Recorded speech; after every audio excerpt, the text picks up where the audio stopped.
Assalomu alaykum hurmatli televizor ko'ruvchilar, yaxshimisizlar? Dunyo Uyg'ur qurultiyi to'g'ri televiziyasi Uyg'ur ovozi suhbat programmasiga xush keldinglar. Men Hidoyat Musajon. Hammanglarning mushu vaqtda xayrlik bo'lsin. Hurmatli ko'ruvchilar, Dunyo Uyg'ur qurultiyi 14-iyul kuni maxsus bayonot e'lon qilib, o'zining 7-navbatlik vakillar qurultiyini va umumiy saylamini 2021-yili 11-oyning 13-kunidan 14-kunigacha Chexiyaning poytaxti Pragada o'tkazishni qaror qilganligini dunyoga rasmiy jakarlash bilan birga har qaysi ellarda yashayotgan Sharq Turkistonlik qarindoshlarimizni, bo'libmi yoshlarimizni o'zlari turishliq davlatlarda qurultay tarkibidagi tashkilotlarimiz tarafidan demokratik shaklda elib beriladigan 7-navbatlik Dunyo Uyg'ur qurultayiga vakil saylash faoliyatlariga aktivlik bilan ishtirok qilishga chaqirgan edi. Dunyo Uyg'ur qurultayi tarkibidagi har qaysi tashkilotlarning mas'ullari, jamoat arboblari va qurultayning xizmatchi xodimlaridan bo'lib 40 necha kishidan tarkib topgan 7-navbatlik Dunyo Uyg'ur qurultayi tayyorlik komitetining faoliyatlari jiddiy davom qilmoqda. Har qaysi ellarda ta'sis qilingan vakil saylash komitetlarimi hozirdan boshlab vakil nomzodlarining iltimoslarini qabul qilishga boshladi. Vakil saylimi 8-oyning oxirigacha tamomlanib bo'ladi.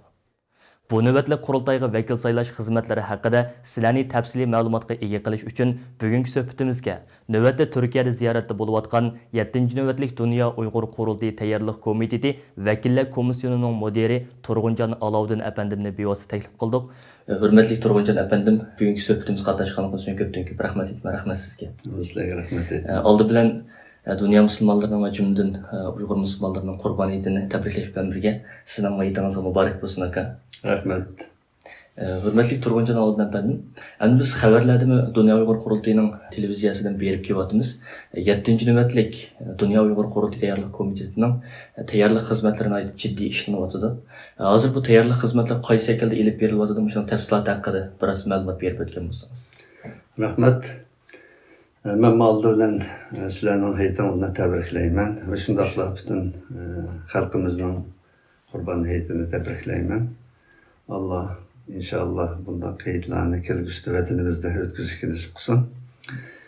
Qurultayning tayyorlik xizmatlarini yaxshi jiddiy shaklda elib berilyapti. Bu qatim qurultay demokratik usulda hatta vakillarni shu Uyg'urlar turayotgan davlatlardan aşağıdaki xalqning saylagan vakillar orqali bu qurultay rahbarlari saylab chiqiladi. Shuning uchun bu qatimqi qurultayning tayyorlik xizmatlari jiddiy va og'ir. Endi bu xizmatlarni albatta kuchimizning yetishicha yetarli darajada eng yaxshi shaklda icra qilishga tirishimiz va Alloh inshaalloh bizni bu yo'lda muvaffaq qilsin. Rahmat hurmatli Turg'unjon ustoz. Endi har qaysi davlatlardagi vakil saylash xizmatlari qandoq o'tkaziladi? Bu vakillarga qandoq shartlar bor? Vakil nomzodlari qayerlarga iltimos sunish kerak? Shu haqida o'zingizning qarashlaringizni aytib o'tgan bo'lsangiz. Vakil nomzodlari oldi bilan har davlatdagi saylam komitetlariga murojaat qildi. Biz bu qatimqi saylamga vakil saylash uchun her davlatda bir saylam komiteti kurduk. Şu davlatdagi tashkilotning va shu davlatdagi jamoat arboblarining birlikda qurgan bir saylam komiteti kurduk. Bu komitetga şu davlatdagi Dunyo qurultayining 7-navbatlik umumiy qurultayiga vakil bo'lishni xohlagan kishi shu saylam komitetiga iltimos qildi. Bu yoki bo'lmaydi internet orqali buni tor orqali bizga bevosita Dunyo qurultayi tor betiga kirish orqali bu orqali iltimos qilsa bo'ladi. Bunun ikki xil uslubi bor. Birisi shu yerlik yüz yashayotgan davlatlardagi saylam komitetlariga yoki biz markazga bevosita iltimos qilsa bo'ladi. Ama markazga iltimos qilganlarni biz uni to'plab qaysi davlatdan kelgan iltimos bo'lsa, buni albatta shu saylam komitetiga, shu davlatga yo'llaymiz. Oldi bilan bu saylam komiteti buni ko'rib chiqib, shu kishining shu qurultayga vakil bo'lishga shart düşemdi. Bunu şu saylam komitetlari belgilagandan keyin bizga avatdi uni Xo'sh. tayyorlik komitetiga, markazga. Merkezden andan keyin tayyorlik komiteti buni qurultay rahbarlari, taftish, ichki ishlar mudiri qatorliqlar buni ko'rib chiqqandan keyin andan keyin bu kishining vakil nomzodligi muqimlashadi. Muqimlashgandan keyin endi u kishi 8 ayning 22 kunini qaror qildik. Umumyuzlik dunyoning har qaysi joylarida Dünya Qurultayı 7. navbatlik umumiy qurultayga vakil saylash saylami o'tkaziladi. Yani şu saylamda utup chiqqanlar vakil bo'lib Dünya Qurultayıning 7. navbatlik qurultayga Chexning poytaxti, Chexiyaning poytaxti Praga da'vat qilinadi. Undan keyin u yerda Dünya Qurultayıning yangi rahbarlik organi saylab chiqiladi. Rahmat hurmatli turgan ustoz, yuqorida siz hamda bu vakillar bo'lish shartlari qayerga iltimos qilishlar haqida biroz tafsiliy ma'lumot berib o'tgan bo'ldingiz. Endi bu qitimliq 7. navbatlik qurultayning umumiy vakillar soni qanchalik planlanadi?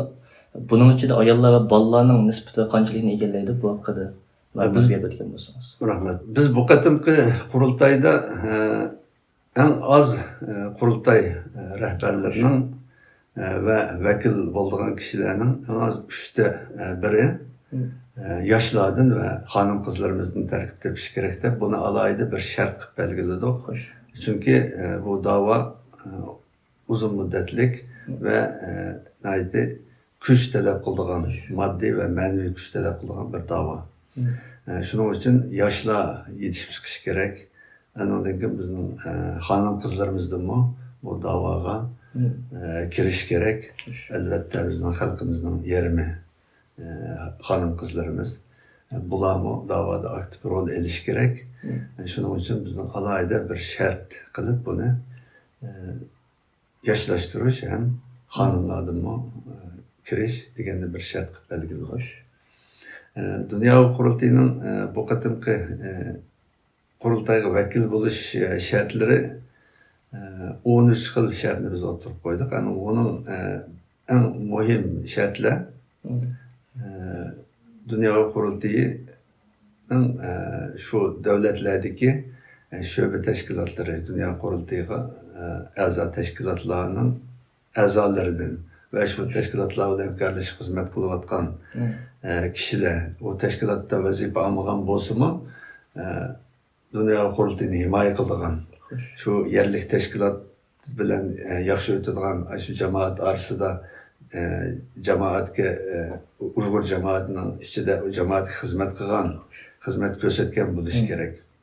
Ondan keyin yeni bir asaslık şartı bu kişilerin Xitayning mayli devlette içinde olsun, chet elda olsun Xitayga munosabatlik ijtimoiy, siyosiy, madaniy ticari her qandaq bir organ bilen, Xitayga munosabatli organ bilen o aloqa qilmagan bo'lish kerak, munosabati bo'lmasligi kerak. Bu asosli shartlarning birisi. Endi bu andan keyin bu kishi Dünya Qurultayini himoya qilgan kishi bo'lish kerak. Dünya Qurultayga qarshi pishne basat, egizpas, yalgan töhmetlerini qilmagan kishilar bo'lish kerak endi. Tanqidiy fikr bergan o boshqa. O albatta o demokratik usulda unda tanqidiy fikr berib qilganlarni, ularni biz albatta qabul qilamiz. Ama alqidek bihuda bo'lmagan ishga chaplab töhmet qilib qurultayning rahbarlari olsun yoki qurultayda xizmat qilayotganlar olsun, ularning ustidan quruq töhmetlarni qilgan bunday kishilar vakil bo'lolmaydi. Bu asosli shartlarning birisi. Undan keyin qurultay yo'l qo'ygan Uyg'urlik bedelini to'lash kerak. O bedelni agar burun to'lamagan bo'lsa, şu saylamga kirishdan burun to'lashsin bo'ldi. O cho'ng bir masala emas. Degandek bu vakil bo'lib saylangan kishi yana birisi 18 yaşını aşkan, yani resmi qonuniy salohiyatga ega bo'lgan bo'lishi kerak. Lekin bir chet el tili bilish kerak endi. Turayotgan davlatda bizning ana tili bilan birga Uyg'urcha bilan birga shu davlatning tilini bilgan bo'lishi kerak. Degandek shu shartlarni to'liqlagan kishi dunyo qurultayiga vakil bo'lib saylanish haqqiga ega. Har qanday bir Sharq Turkistonlik bo'lsa, yerli xalqlardan, ya'ni Uyg'ur, Qozoq, Qirg'iz, O'zbek, Tojik, Tatar, Mo'ng'ol degandek yerlik bizda tarixdan buyon yashayotgan millatlar. Bulardan bo'lsa, bu albatta vakil bo'lish haqqiga ega. Ondan boshqa bu vakil bo'ldi degandek ikki xil shaklda ya qurultay bevosita yoki shu yerlik tashkilotlarga iltimos qilish kerak. O iltimos albatta oldi bilan yerlik tashkilotlar tasdiqlaydi. Ular tasdiqlangandan keyin markazga yo'llanadi. Markaz tasdiqlangandan keyin undan saylanma o'tkazib, saylanma ustqonlar saylanma kela oladi. Köpten köp rahmet hürmetli Turg'unjon Alvimizsiz. Yuqorida bir tafsiliy ma'lumot bergan bo'ldingiz. Endi sizni deb o'tib ketdingiz. Ya'ni bu oldimizki 8-ayning 22 kuni xalqaro umumyuzlik 7-navbatlik Chexiyaning poytaxti Pragada o'tkazilgan. Bu 7-navbatlik qurultayimizga vakil saylash, qurultayning raislik saylamini demokratik bir shaklda o'tkazish uchun aytib kuch chiqaryapmizda.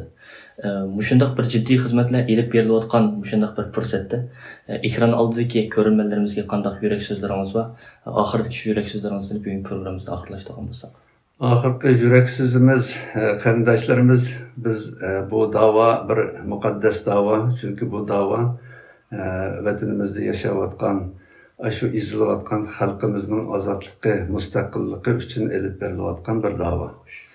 Shuning uchun bu da'voga aktivlik bilan qatnashishini, bu da'voga xalqimizni qo'llab berishini, mayli moddiy va ma'naviy jihatdan bo'lsin, qo'llab berishini va undan boshqa shu da'vo ustida mangayotganlarni taqdirlash, bularga to'g'ri boshlovchilik qilganlarga ergashish. Agar xato bir ishlar yuz berib qolgan taqdirda uni tanqidiy, ilmiy shaklda tanqidiy fikr berish, demokratik usulda. Pishni pasat shaklda emas, tanqidiy fikr berish. Andan keyin shundaq ustidan bo'layotgan da'vo ustidagi insonlar ustidan bo'layotgan mayli qurultay bo'lsin, mayli boshqa qurultay bilan hamkorlashayotgan tashkilot bo'lsin, mayli shaxsiy faoliyat olib berayotgan har qanday bir da'vo insonining, da'vo kishilarining ustidan bo'layotgan gap so'zlarga ishonmaslikni, pishni basat gap so'zlarga, halqidagi tanqidiy fikrlar bo'lsa, kelib uni bevosita da'vo qilayotgan shu kishilarimizga yuzi yetkazishini, agar xato tushunish bo'lsa, uni shu shaklda hal qilishini talab qilaman va xalqimizning hozirga qadar dunyoviy qurultayini qo'llab kelayotganligi uchun xalqimizga ko'p tashakkur aytamiz. Dunyoviy qurultayni bundan keyin himoya qilishini va dunyoviy qurultayning muqaddam saylamining shu xalqimizning o'zi kutgan shaklda, shu o'zi kutgan insonlarning rahbarlik o'rniga kelishi uchun xalqimizning shunga tirishishini, shuni to'p qo'shishini, ham har qaysi davlatlardagi elib berilgan shu saylovga aktivlik bilan qatnashishini, ya'ni 22 avgust 22 kunlik saylovga aktivlik bilan qatnashishini va undan burun shu o'zi shu da'vo qiziqib qurultayga vakil bo'lib saylanishni orzu qilganlarning shu oyning 7-ayning 31 kunigacha bizning iltimosini degandek bizga bevosita yoki yerlik tashkilotlarga sunib turishni xalqimizdan talab qilaman.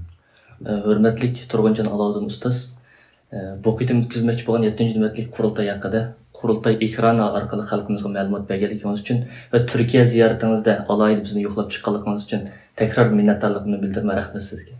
Sizlarga ko'p rahmat. Yaxshi qarshi oldinglar. Yaxshi program qilyapsizlar. Xabarlarni vaqti-vaqtida qilyapsizlar. Yaxshi shaklda bo'layotdi. bu xizmatingizni taqdirlaymiz albatta va sizlarga rahmat aytaman. Sizga ko'pdan ko'p rahmat ustoz. Hurmatli televizor ko'ruvchilar, yuqorida Dunyo Uyg'ur qurultiyi to'g'ri televiziyasi Uyg'ur ovozi suhbat programmasi diqqatingizga sundiq. Keyin qaytimliq programmamizni ko'rishgacha omon bo'lgaysizlar. Xayr xo'sh.